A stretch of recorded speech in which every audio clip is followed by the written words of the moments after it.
6.3 지방선거가 한 달 앞으로 다가오면서 정치권의 움직임이 분주해지고 있습니다.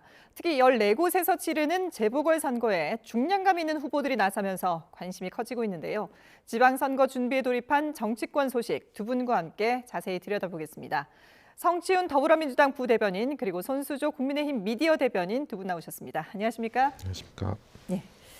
자, 6.3 지방선거, 재보궐선거도 이제 같이 치러지게 되는데 모두 이제 14곳으로 확정이 됐습니다. 국민의힘 지역구 한 곳을 제외하면 이제 13곳이 모두 민주당의 그 지역구 의석이었는데 일단 전반적인 판세, 성 부대변인께서는 어떻게 전망하십니까? 일단 뭐 미니 총선이라 할 만큼 의석수가 많잖아요. 네. 말씀하신 것처럼 그리고 14곳 중 13석이 민주당 기존 의석이었기 때문에 민주당 입장에서는 전체를 탈환하는 게 목표이긴 합니다. 하지만 그렇게 쉽진 않을 수도 있습니다. 네. 왜냐하면 광역단체장 후보로 나가신 분들 중에 해당 지역이 보수세가 강함에도 불구하고 그분들이 개인기로 돌파했던 곳들이 많거든요. 뭐 예를 들면 부산의 전재수 후보가 그렇고요. 네. 또 충남의 박수현 후보도 그렇습니다. 사실 보수세가 매우 강한 지역임에도 그 두 분은 십수년 동안 거기서 계속 갈고 닦아서 당선이 된 곳이기 때문에 우리 당에서 플랜 B, 물론 좋은 주자를 내세워서 탈환을 목표로 하고 있습니다만 그렇게 녹록지는 않을 것이다라는 생각을 하고 선거에 임하고 있고요. 네. 다만 대통령의 국정 지지율이 매우 높게 나타나고 있고 또 함께 치러지는 지방선거의 판세가 민주당이 유리한 판세로 지금 흘러가고 있다고 저희는 예측을 하고 있기 때문에 충분히 좋은 결과를 얻을 수 있다고 생각하고 있습니다. 예. 자, 두 분 말씀처럼 이제 후보들이 정해지고 이게 또 이제 본격적으로 선거전이 돌입이 되면 또 이제 관심이 많이 달아올 수밖에 없는 상황일 텐데 일단 한 곳 한 곳 이제 좀 구체적으로 들여다보겠습니다. 먼저 가장 지금 핫한 곳이 부산 북구갑입니다. 국민의힘 전 대표죠. 한동훈 후보가 무소속으로 이미 출마를 했고요. 그리고 민주당 후보로 하정우 전 AI 미래기획수석이 확정이 됐습니다. 하정우 대 한동훈, 한동훈 대 하정우 지금 상당히 이제 관심을 많이 받고 있는데 이 대결 어떻게 보세요? 일단 지금 국민의힘 대변인 나와 계신데 네. 하정우 대 한동훈, 한동훈 대 하정우로 말씀드리는 건 좀 불편해하실 것 같은데 예. 근데 어쩔 수가 없습니다. 왜냐하면 국민의힘이 지금 공천을 너무 늦게 하고 있어요. 그렇죠. 공천 후보가 확정되지 않았기 때문에 예. 불가피한 측면이 있다라는 말씀을 드리고요. 지금 한동훈 후보가 계속해서 뭔가 하정우 수석과의 대결을 한동훈 대 이재명이다. 이재명 그 대통령의 대리전이다. 네. 이걸로 끌고 가고 싶은 것 같아요. 근데 그 구도는 짜여지지 않습니다. 국민들이 생각할 때 하정우 후보가 이재명 대통령과 일을 한 사람은 맞습니다만 예. 무슨 뭐 정치적 여력, 인생을 뭐 20년 가까이 같이 해온 사람도 아니고 작년에 영입이 돼가지고 뒤늦게 이제 대통령과 함께 한 사람인데 그것을 마치 이재명 대통령이 대리인이다라고 투영시키는 것은 본인의 몸값을 키우기 위한 전략인 것 같은데 부산 북구갑 선거에는 그렇게 크게 도움이 되지 않을 거라고 생각합니다. 왜냐하면 아까 잠깐 살짝 언급했었던 우리 당의 전재수 이제 부산시장 후보가 부산 북구갑에서 보수세가 그렇게 강한 지역임에도 불구하고 3선까지 할 수 있었던 거는 예. 지역 밀착형 정치인으로서 정말 밭을 갈고 닦았기 때문이거든요. 북구갑이라는 곳이 그런 곳이더라고요. 제가 듣기로는 전 부산 사람이 아닙니다만 예. 정말 그냥 생활 밀착형, 정말 밑에서 얘기 듣고 다니는 사람, 뭔가 큰 정치, 중앙 정치에 매몰되어 있는 사람이 아니라 정말 그 밑바닥을 돌아다니면서 그 북구갑 사람들의 얘기를 듣는 사람을 뽑아주는 정치인 그런 사람들을 원하는데 한동훈 대표는 자꾸 뭔가 그 프레임 자체를 뭔가 큰 정치인, 대선으로 나갈 사람, 그러니까 나를 뽑아주세요. 이런 걸로 몰아가기 위해서 하정우 대 한동훈은 이재명 대 한동훈이다 이렇게 프레임을 잡아가는 것 같은데 그건 선거에 도움이 안 될 거다. 프레임도 잘 잡히지 않을 거라고 말씀드립니다. 예.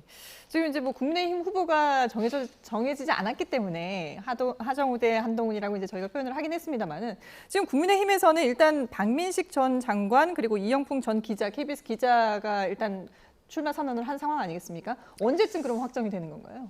예, 맞습니다. 국민의힘은 어쨌든 정해진 이제 국민의힘의 공천 이제 그 시나리오에 따라 지금 진행이 되고 있고요. 예.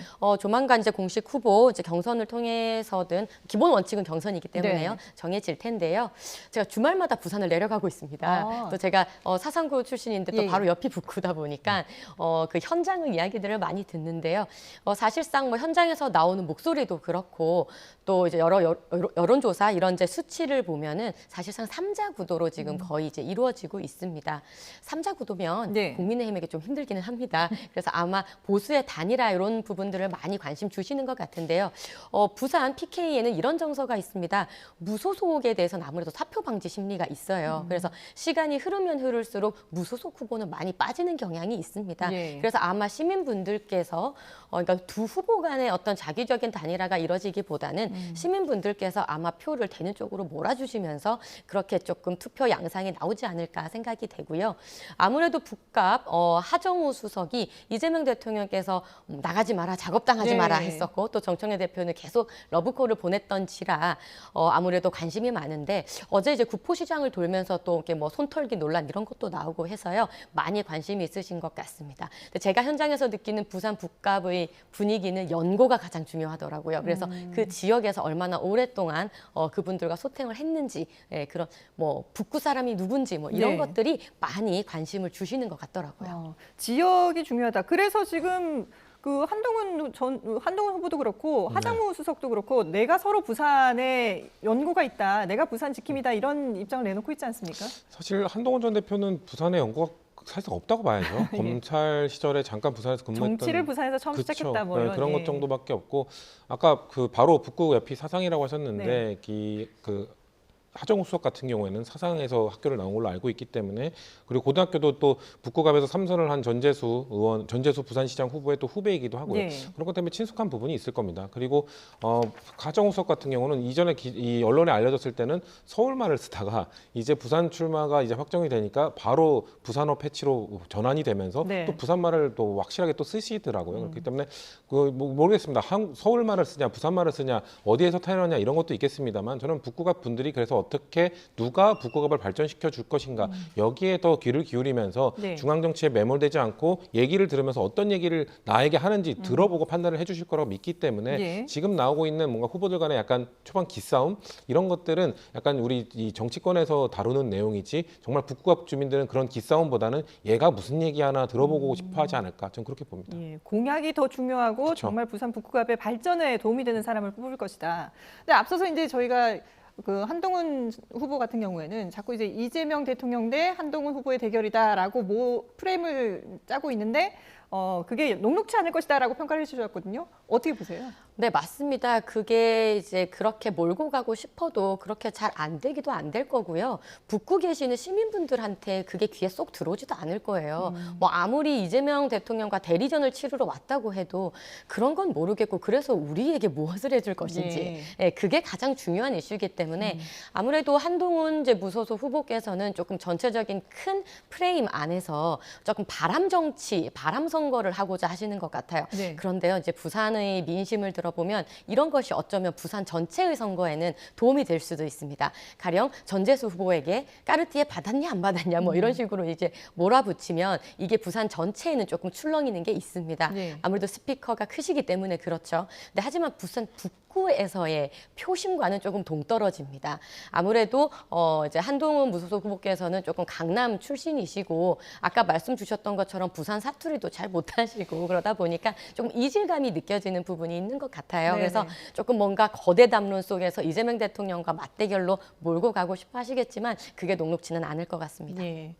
이 부산 북구갑의 민심을 바로 알 수 있는 곳이 바로 이제 구포시장이어서 어제 하정우 수석 그리고 그 한동훈 후보도 구포시장을 찾아서 그리고 앞서 이제 잠깐 말씀하셨지만 이제 인사를 하는 과정에서 약간 논란이 있었습니다. 이제 네. 지역 시민들과 이렇게 악수를 하고 난 뒤에 손을 터는 모습 이게 과연 어떤 의미냐? 나중에 이제 하정우 수석은 뭐 손이 저려서 그랬다라고 얘기를 하긴 했습니다만은 이 상황을 어떻게 보십니까? 저는 정치 신인의 호된 신고식이었다고 생각합니다. 뭐 야당이 그런 비판을 할 수 있다고 생각하고요. 예. 그리고 뭐 그게 뭐 악의적으로 뭔가 정말 그 시민들의 손을 만진 내 손을 닦고 싶어서 이렇게 저는 닦았다고 보지는 않거든요. 네네. 뭐니 손이 저렸다고 하니까 왜냐면 정치 신인으로서 수백 명의 손을 처음으로 악수를 해보다 보니까 그런 걸 겪을 수도 있고 저는 개인적으로는 또 시장분들 그 우리가 봤던 짧은 영상 전에 보면은 장갑 물에 젖은 장갑을 낀 분의 손을 또 잡기도 했거든요. 네. 그렇기 때문에 다른 분 또 악수해야 되면 그 물기를 빨리 좀 털어내야 되지 않겠습니까? 저는 그런 과정들이 복합적으로 작용했다고 보는데 네. 물론 그런 장면을 불편해하실 수도 있다고 생각해요.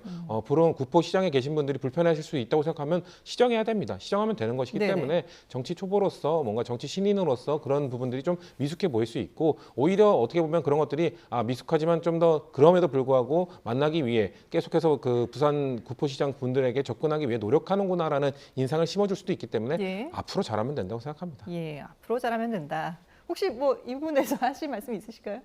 제가 손이 작거든요. 네. 그래서 악수를 하고 다니면 손이 아플 때는 어떻게 아프냐면 손가락이 아픈 게 아니라 손등이 아파요. 네. 그래서 박근혜 전 대통령 같은 경우도 손에 붕대를 이렇게 감으셨잖아요. 예. 그래서 악수를 많이 해서 손이 아프면 이렇게 악수를 할 때 상대방이 생각보다 세게 잡으시면 깜짝 놀라서 아파서 불에 데인 것처럼 이렇게 손을 빼게 됩니다. 네. 이게 손이 아픈 거예요. 근데 손을 이렇게 터는 행동은 손이 아프면 오히려 할 수가 없는 겁니다. 그래서 저는 이 장면을 보면서 하정우 후보가 아주 기본이 안 되었다라는 생각을 좀 했습니다. 네. 그리고 더 실망했던 것은 해명이었어요. 이것은 손이 저려서 하는 행동이 아닙니다. 그런데 이것을 그냥 해프닝이다. 그리고 손이 저려서 그랬다. 이건 변명이거든요. 이런 변명을 하기 전에 먼저 나와야 될 얘기는 불편하셨을 우리 북구 갑 시민분들께 죄송하다. 그럴 의도는 아니었다라는 사과가 먼저 나왔어야 되는데 변명을 늘어놓는 모습이 저는 조금 언짢았습니다. 예. 아무래도 이제 정치를 처음 하다 보니까 뭐 나오는 해프닝으로 볼 수도 있고 뭐 어떤 의미가 있는지는 조금 더 이제 민심이 어떻게 평가를 할지는 좀 지켜봐야 될 것 같습니다. 그래서 이렇게 이제 하정우 전 수석뿐만 아니라 전은수 전 대변인도 강훈식 비서실장의 지역구인 충남 아산을 지역에 이제 출마를 확정을 했습니다. 이렇게 이재명 정부 출범 1년이 채 되지 않은 상황에서 청와대 출신 인사들이 이렇게 대거 출마를 하는 부분에 대해서 야권에서는 어떻게 평가를 하십니까? 물론 청와대 출신이라는 것 가지고 비판할 수는 없습니다. 예. 그것은 뭐 국민의힘 이제 우리도 그렇게 했던 적이 있기 때문이죠. 그런데 그 시기가 너무 짧다는 것이 조금 비판받을 포인트 같아요. 전은수 대변인 같은 건 대변인 같은 경우는 대변인 다신 지가 한 달 되셨거든요. 그래서 대변인 타이틀 달고 선거에 내보내기 위해서 했다라는 비판을 또 피할 수가 없습니다. 네. 그리고 하정우 AI 전 수석 같은 경우도 들어온 지 1년도 채 되지 않아서 지금 나왔거든요. 그런데 이재명 정권에서 이 AI 정책이라는 것이 어떤 겁니까? 100년 대계라고 했던 것이거든요. 그리고 추경도 이 AI를 위해서 그렇게 또 추경도 세웠지 않습니까? 네. 그런데 이것을 담당하는 이 수석을 이렇게 바로 정치권에 내세우면서 그렇다면 우리 대한민국의 AI 정책은 어떨 것인가라는 우려가 나오지 않겠습니까? 그래서 뭐 단지 출신이다라는 것으로 비판하는 것은 조금 아니라고 생각을 하지만 너무나 그 기간이 짧아서 마치 그 출마의 목적이 본인의 입신양면을 네. 위해서 출마하는 것이 아니냐라는 인상을 지울 수가 없습니다. 예. 여당에서는 뭐 하실 말씀 있으실 것 같아요. 말씀하신 것처럼 국민의힘에서도 숱한 사례들이 있었고요. 전은수 대변인 같은 경우는 대변인은 한 달이었지만 부대변인으로서 임기 시작할 때부터 함께했던 거고요.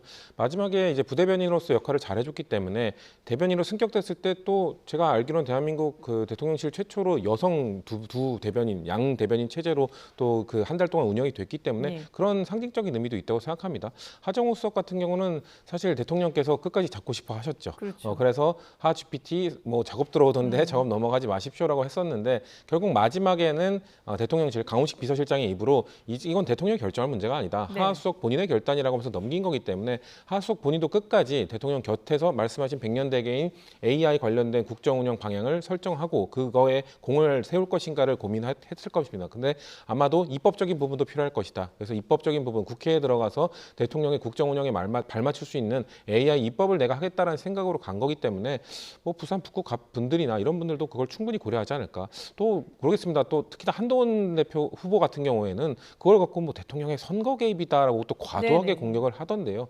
한동훈 후보가 그런 얘기를 할 자격이 있는지. 사실 윤석열 정부 때는 대통령실에 있었던 사람뿐만 아니라 그냥 대법원 유죄 판결 받은 사람들을 사면을 대통령이 막 해주면서 총선에 많이 나갔었거든요. 예. 한동훈 비대위원장 시절에 24년 총선 때 윤석열 대통령이 사면해져서 총선에 출마할 수 있게 돼서 나간 사람이 5명이 됩니다. 충남 사천의 서천 후보는 당선됐고요. 비례대표 김장겸 후보도 당선이 됐습니다. 그런 국민의힘 비대위원장을 맡았던 한동훈 후보나 국민의힘이 선거 개입이라고까지 주장하는 것은 너무 과한 처사다라는 말씀드립니다. 예. 어쨌든 지금 이렇게 민주당에서는 후보가 이제 대부분 다 확정이 된 상황인데 국민의힘은 상대적으로 이제 좀 약간 좀 늦은 감이 있지 않습니까? 이런 와중에 윤 전 대통령의 비서실장을 지낸 정진석 전 의원이 출마를 선언을 했습니다. 이를 두고 이제 여러 가지 또 해석들이 있고 비판도 있는데 어떻게 보세요? 네, 일단 뭐 누구나 출마는 하실 수 있고 그거에 대해서 공천은 이제 공천관리위원회에서 일단 경선을 기본 원칙으로 해서 후보는 정해질 겁니다. 네. 일단 기본적으로 국민의힘은 이번 선거를 지역 일꾼론 대 날아드는 철새의 선거다 이렇게 조금 규정을 하고 싶습니다. 예. 지금 보면은 각 곳곳에 재보궐선거 지역구나 이런 곳에서 전혀 그 지역에서 일을 해보지도 않고 한 번도 와보지도 않은 사람들이 갑자기 와서 이렇게 선거를 하겠다고 하는 그림이 많이 그려지고 있습니다. 예. 뭐 지금 김용남 이제 후보 같은 경우도 한 번도 평택에 가보지도 않았던 분이 이렇게 전략 공천되거나 뭐 방금 우리가 이야기 나눴던 하정우 수석 같은 경우도 사상 출신이라고는 하지만 사상구와 북구는 다른 곳입니다. 마찬가지로 철새입니다. 그리고 뭐 민주당은 아니지만 조국 전 대표 같은 경우도 범여권으로 봤을 때 이제 평택으로 가셨는데요. 네. 평택시가 된 지 30년이 넘었는데 평택군이라고 네. 하는 등 나라든 철새들의 여러 가지 갖가지 실책들이 지금 나오고 있지 않습니까? 그래서 국민의힘은 그런 철새들의 본인 입심양면을 위한 그런 공천 선거보다는 지역에서 꾸준하게 지역을 위해서 일을 해왔던 분들 중심으로 그렇게 선거에 나서겠다는 말씀을 드립니다. 예. 정진석 전 의원 후보 출마는 어쨌든 개인적으로 뭐 누구나 출마할 수 있다는 건 동감을 하는데 어쨌든 이게 지금 윤 어게인이 아니냐 이런 논란이 일고 있거든요. 정진석 후보뿐만 아니라 이용 전 의원은 경기 하남갑 그리고 이준숙 전 방통위원장은 대구 달성군의 공천을 신청을 했습니다. 이를 두고 이제 여러 가지 얘기들이 나오고 있는데 윤석열 정부 시절의 인사들이 다시 윤 어게인을 외치면서 이렇게 출마를 하는 게 아니냐 이런 비판이 일고 있는데 여기에 대해서 좀 얘기를 해주셨으면 좋겠습니다. 네, 그렇게 보실 수 있고 예. 또 근데 물론 그분들이 윤 어게인을 외치면서 나오시는 건 그런 건 아니지만 아니고요. 예. 이제 우리가 하수석이라든지 이제 뭐 정원호 후보에 있어서 이재명 퀴즈, 뭐 이재명 픽 이렇게 이야기하듯이 네. 또 이제 야당에 대해서도 그렇게 말씀하실 수 있는데요. 뭐 갖가지 이제 사연은 있겠지만 특히 이용 이제 당협위원장 같은 경우는 그 지역에서 사실 지난 총선 때 추미애 후보와 1% 차이로 네. 이렇게 석패했던 경험이 있고요. 그 이후로 뭐 사실 윤석열 전 대통령의 호위무사라면 얼마든지 청와대도 뭐 들어갔다 오고 뭐 이랬을 수 있는데 네. 전혀 가시지 않고 그냥 그 지역에서 꾸준히 그냥 바닥 민심을 이제 관리를 하셨거든요. 예. 그렇기 때문에 사실 이제 지금에 와서 윤석열 대통령의 호위무사다, 뭐 윤 어게인이다 이런 평가보다는 예. 그 지역의 분들과 얼마나 소통을 하면서 지역을 위해서 일을 해왔는지 그 기준이 더 중요한 기준이다 이렇게 생각을 합니다. 예. 지금 얘기가 나온 이용 전 의원이 만약에 이제 국민의힘 후보로 나오게 되면은 민주당에서는 이광재 전 지사가 이미 이제 경기 하남갑 후보로 이제 전략 공천이 된 상황 아니겠습니까?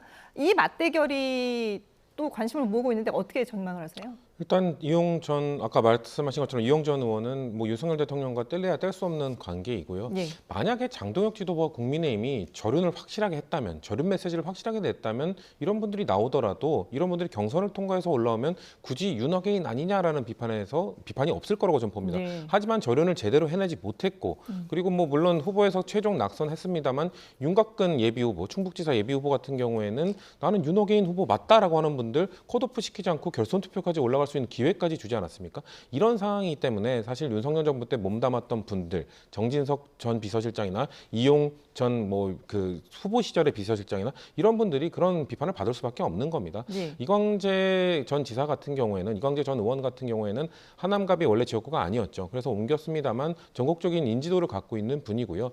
지역마다 그런 분들이 있을 것 같아요. 지역 밀착형, 지역에서 오래 있었던 분들을 선호하는 분들도 있습니다만 좀 큰 인물이 와서 다른 외부에서 큰 인물이 와서 우리 지역을 좀 발전시켜줬으면 좋겠다라고 생각하는 분들도 있기 때문에 네. 그런 밖에서 온 분들을 무조건 뭐 다른 데서 오는 건 사람이다 이렇게 비판하는 거는 좀 부적절하다. 왜냐면은 사실 저희가 뭐 굳이 이렇게까지 말씀드리긴 그렇습니다만 저희 당에 있다가 넘어가서 충북지사까지 하신 김영환 지사 있잖아요. 네. 그런 분들 철새 아닙니까? 그러면은 그분 심지어 경기도에서 국회의원 하다 넘어가신 분인데요. 그런 것처럼 지역의 유권자들이 원한다면은 그게 누구인가가 가장 중요한 것이지 그걸 놓고 그 유권자들에게 심판을 받으면 되는 것이지 어디서 왔니 이런 거를 따지는 것보다는 능력으로 심판을 받아야 된다라고 말씀드리고 싶습니다. 예. 어쨌든 유권자의 마음을 얻기 위해서 지금 여야가 모두 총력전을 펼치고 있는데 그런데 국민의힘에서는 지금 장동혁 대표가 이번 지방선거에 보이지 않는다 이런 얘기들이 나오고 있거든요. 어떻게 받아들이십니까? 예, 요즘 걱정 인형이 되신 것 같습니다. 모든 걱정을 지금 다 이제 온몸으로 맞으시면서 그렇게 지내고 계시는데 사실상 많이 힘든 선거입니다. 많이 힘든 선거 속에서 후보자분들이 각각 많은 또 어려움에 처해 있고 그러한 어려움과 그런 이제 비판을 대표의 입장에서는 받을 수밖에 없는 상황이라고 생각이 됩니다. 네. 근데 또 이런 거는 있습니다. 이제 선거가 점점 다가오면서 우리가 이제 박형준 부산시장 후보의 케이스를 벤치마킹하자 이런 이야기가 나오고 있는데요. 네네. 그러니까 많은 분들이 국민의힘에서 실망하셨던 포인트는 내부 갈등, 싸우는 모습이었어요. 그래서 싸우는 모습을 보이지 않고 단합하고 하나로 되는 원팀의 모습을 보이면 지지율이 올라간다. 예, 해낼 수 있다라는 게 박형준 이제 부산시장 후보의 어떤 케이스거든요. 네. 그래서 최근에 오세훈 서울시장 후보도 빨간 옷을 다시 입으시면서 네네. 다시 이제 원팀 빨간색으로 이겨내겠다 말씀 주시고 있습니다. 그래서 이제 조금 시간이 가면 갈수록 우리가 이제 하나의 팀이 돼서 이제 지도부와 뭔가 각을 세우고 싸우는 모습, 내부 갈등보다는 이제 하나된 모습으로 끝까지 선거 잘 치러내자. 네. 라는 이제 목소리가 나오면은 이제 좋은 성적을 얻을 수 있다 이렇게 생각을 하고요. 네. 각 후보 그리고 각 진영마다 뭔가 뭐 선대위를 꾸릴 수 있는 방법과 모양을 다 다룰 수 있을 겁니다. 그래서 그 후보자가 중심이 돼야 된다고 생각합니다. 그 지역의 후보자 중심이 되어서 그 후보자가 빛나는 선거를 해야 되고요. 꼭 당대표가 빛나지 않아도 되는 선거 아니겠습니까? 예. 저는 그렇게 해석하고 있습니다. 예. 지금 이제 오세훈 서울시장 후보 말씀을 해주셨는데 흰색 옷을 그동안에는 이제 입고 다니다가 빨간 조끼를 입었거든요. 그러면서 이제 다 우리 국민의힘은 빨간색이다, 역시 빨간색이다라는 얘기를 했는데 그런데 본인이 보수의 적자다라는 얘기를 했어요. 이제 뭐 앞서서 우리가 한 팀이 될 거다라고 말씀을 하셨지만 이 메시지가 장동혁 대표를 겨냥한 게 아니냐 이런 얘기들이 해석들이 나오고 있는데요. 어떻게 보세요? 지금 이제 우리가 양 당 모두 사실 6.3 이후에 치러지는 전당대회에 다들 마음이 가 있는 것이 네. 아니냐 이런 이야기가 나오죠. 그래서 뭐 민주당도 명청 갈등이다 이런 이야기가 나오고 국민의힘 역시 차기 당권에 대해서 뭐 여러 가지 해석이 나오는데요. 그냥 이것은 지금 이제 정치 현장 속에서 나올 수 있는 그냥 해석이다라고 생각을 하고 가장 중요한 것은 6월 3일 선거다. 네, 이 선거를 딱 우리가 목표점으로 찍고 같이 가는 것이 맞다 생각합니다. 네, 선거를 위해서 한 팀이 될 것이다. 자, 얘기가 나온 게 지금 서울시장 판세는 어떻게 보고 계세요? 저희는 서울시장 탈환할 수 있다고 예측을 하고 충분히 있습니다. 탈환할 수 있다? 예, 예. 뭐 여론조사 수치나 이런 것들은 사실 뭐 보수도 이제 결집을 좀 하겠죠. 막판 결집을 하겠습니다만 오세훈 시장에 대한 피로감도 전 분명히 있을 거라고 생각을 하고요. 예. 그리고 지금 일단 무엇보다도 국민의힘 지도부가 좀 엇박자를 내고 있지 않은가. 최근에 이제 오세훈 서울시장 캠프 이 발대식, 선대본 발대식에 장동혁 대표가 초대받지 못했더라고요. 저는 처음 봤습니다. 제가 2010년 지방선거부터 정치권에 들어와서 다 봤는데 서울시장 캠프 발대식에 그 당의 당대표가 안 온 거는 저 본 적이 없거든요. 예. 그만큼 오세훈 시장, 오세훈 후보는 어떻게든 장동혁 대표와 또 멀어지기, 뭔가 선긋기를 하고 싶어 하는 것 같아요. 근데 웃긴 게 그 발대식 하는 그 다음 날인가 같은 날에 장동혁 대표는 또 다른 지역, 제가 살고 있는 서대문 근처에 가서 거기 홍제천에서 그 오세훈 후보를 우회 지원한다고 하면서 청년공회가 발표를 했어요. 거기엔 또 오세훈 후보가 오지 않았어요. 이렇게 계속해서 보수 진영 내부에서 엇박자를 내면서 서로 으르렁거리고 있고 네. 아까 말씀하신 것처럼 오세훈 후보는 사실상 이 지방선거는 포기하고 다음 당권까지 내려보는 거 아니냐 이런 예측까지 나오고 있는 상황이기 때문에 이런 어수선한 상황에서 저희는 서울시장을 충분히 탈환할 수 있다라고 예측하고 선거에 임하고 있습니다. 예. 자, 서울시장과 함께 대구시장 선거도 이제 관심을 받고 있습니다. 국민의힘에서는 추경호 의원이 이제 후보로 확정이 됐습니다. 이후에 그 실시된 여론조사를 보면 민주당 김부겸 후보와 접전을 벌이고 있는데요. 여론조사 상황 잠깐 살펴보겠습니다. 자, 대구시장 가상 대결입니다. 김부겸 후보가 42.6%, 추경호 후보가 46.1%로 한길리서치에서는 나타났습니다. 조사기 의뢰는 매일신문이 했고요. 이제 한길리서치 결과를 저희가 보여드리고 있는데 또 다른 여론조사도 있습니다. 이번에는 리얼미터에서 조사를 한 건데 여긴 또 이제 좀 상황이 다릅니다. 김부겸 후보가 47.5%, 추경호 후보가 39.8%로 나타났습니다. 애초에 김부겸 후보가 이제 먼저 확정이 됐을 때는 상당히 이제 좀 바람이 세게 일 거다라고 생각을 했는데 추경호 후보가 확정이 되면서 약간의 이제 뭐 여론조사마다 차이가 있습니다만 아직 그리고 이제 좀 민심이 조금 더 반영이 돼야 되겠습니다만은 뭐 오차 범위 내에 있는 것도 있고 또 오차 범위를 벗어난 그런 지역도 결과도 있지만 어쨌든 추격이 상당하거든요. 지금 이 상황은 어떻게 봐야 될까요? 뭐 저희가 예상했던 흐름입니다. 사실 김부겸 후보도 직접 얘기를 했었는데 여론조사 격차가 벌어졌을 때도 결국에는 1대1 대결로 좁혀질 것이고 예. 그렇게 되면 보수도 결집해서 지지율 격차는 크게 나지 않을 거라는 얘기를 저희 당뿐만 아니라 김부겸 후보도 직접 여러 차례 했었습니다. 말씀하신 것처럼 대구시장 후보 선정 과정이 매우 복잡했었죠. 무소속 후보가 나오느냐 마느냐, 주호영 의원, 이진숙 전 위원장 결국 두 분 다 안 나오게 됐고 정리가 되지 않았습니까? 예. 그러면서 지지율이 붙을 거라는 건 다 생각을 하고 있던 부분이고요. 대구시장 선거에서 단 한 번도 민주당이 된 적이 없기 때문에 저희 당은 사실상 이번은 뭐 김부겸 대 추경호의 대결이라기보다는 김부겸을 선택해 줄 것이냐 말 것이냐, 대구 분들이 정말 한 번 민주당 후보를 선택해 줄 거냐 말 거냐 이 선거라고 보고 있습니다. 그래서 김부겸 후보는 호소하는 겁니다. 4년만 써봐라. 네. 정말 단 한 번도 안 써보지 않았느냐. 그 과거 김부겸 후보가 그 대구에서 여러 번 도전했습니다만 대구시장 선거는 딱 한 번 나왔었거든요. 2014년에 나왔을 때 상대 후보였던 권영진 대구시장 당선됐던 그분이 그 얘기를 했었습니다. 박근혜 정부기 때문에 예산 잘 떠올 수 있는 내가 돼야 된다고 얘기를 했는데 그대로 돌려드리고 있습니다. 지금 2026년에는 이재명 정부기 때문에 네. 대구를 위한 지금 재정 자립도가 가장 낮은 곳이거든요.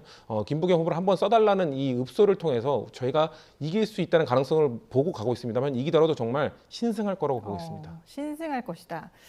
어떻게 보세요? 그야말로 보수 대결집의 시간이다 이렇게 생각을 합니다. 예. 사실상 일찌감치 이제 민주당의 김부겸 후보님께서 이제 오셔가지고 그 바람이 좀 세차게 불었고 또 국민의힘 입장에서는 공천이 좀 매끄럽지 않았던 부분이 있었습니다. 근데 이러한 이제 논란과 많은 어려움을 딛고 이제 추경호 후보로 이제 모두가 이제 모여서 다가오는 일요일에 아마 개소식을 하신다고 해요. 예. 그 개소식에 또 많은 경선하셨던 후보님들 그리고 지금 뭐 이진숙 위원장님이나 이런 분들이 또 함께 하는 모습을 좀 볼 수 있지 않을까 기대를 하고 있습니다. 그래서 우리가 보수의 심장이라고 불리는 대구를 정말 우리가 지켜내겠다라는 그 의지로 다시 한번 뭉칠 것 같고요. 물론 김부겸 후보님도 훌륭하신 분입니다만 네. 또 대구에서는 대구의 지역 정서와 더불어서 또 이 전체적인 대한민국을 또 지켜야 된다는 최후의 어떤 견제 장치를 우리가 막아서야 된다라는 그런 여론도 있습니다. 네. 그래서 전체적으로 봤을 때 어떤 결집의 시간들이 앞으로 더 다가오지 않을까 생각이 합니다. 예, 알겠습니다. 네, 지금까지 성치훈 더불어민주당 부대변인 그리고 손수조 국민의힘 미디어 대변인과 함께 전국 상황 짚어봤습니다. 고맙습니다.